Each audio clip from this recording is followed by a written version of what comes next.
So good evening, sir. My name is Mark Christian Blancvilla from base ID3J. So I'm gonna create a PowerPoint presentation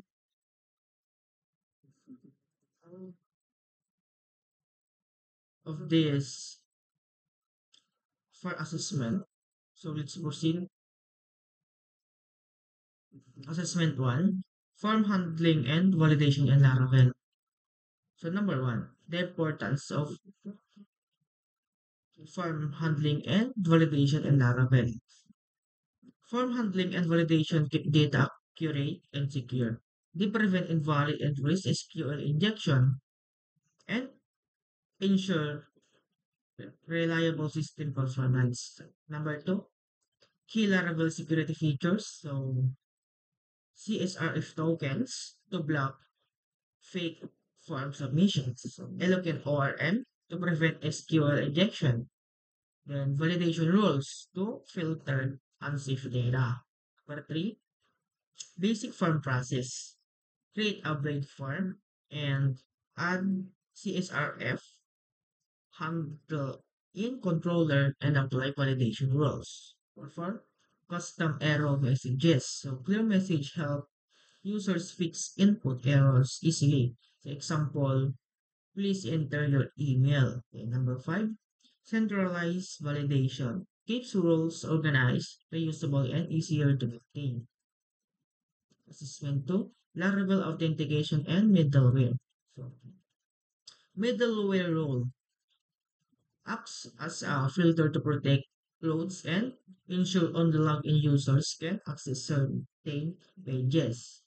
And Laravel authentication handles registration, login, password, hashing, and session management automatically. Number 3, security importance, prevent SQL injection and XSS attacks. Laravel's ORM and blade escaping protect data and output. And number 4, custom middleware used to limit access. For example, the only admins. It checks users' role before allowing roles access. So number 5, scalability. Support small users through database or RAID sessions and APIs using token-based system. And assessment 3, CRUD operations in Laravel.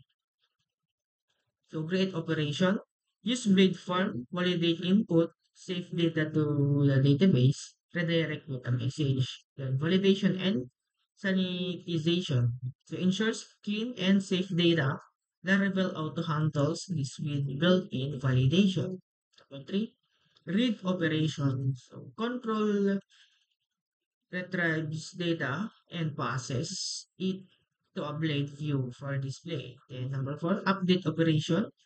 Let's up let's users edit existing data without form and validation before saving changes. So number 5, delete operation. So protected by CSRF tokens and confirmation prompts to prevent unauthorized deletion. So assessment for Google reCAPTCHA integration. So ang purpose daw po ng Google reCAPTCHA integration is block bots and spam by verifying that users are human. So number 2, getting reCAPTCHA keys. So register on reCAPTCHA, get site and secret keys, update domain for live use. Number 3, integration steps. So install package, add keys in .env, and display reCAPTCHA in form. Validation. Laravel checks reCAPTCHA responses using the secret key for authenticity. So number 5, custom error messages. So friendly messages, for example, please confirm you're not a robot. So improve user experience. So that's it, sir. So thank you po.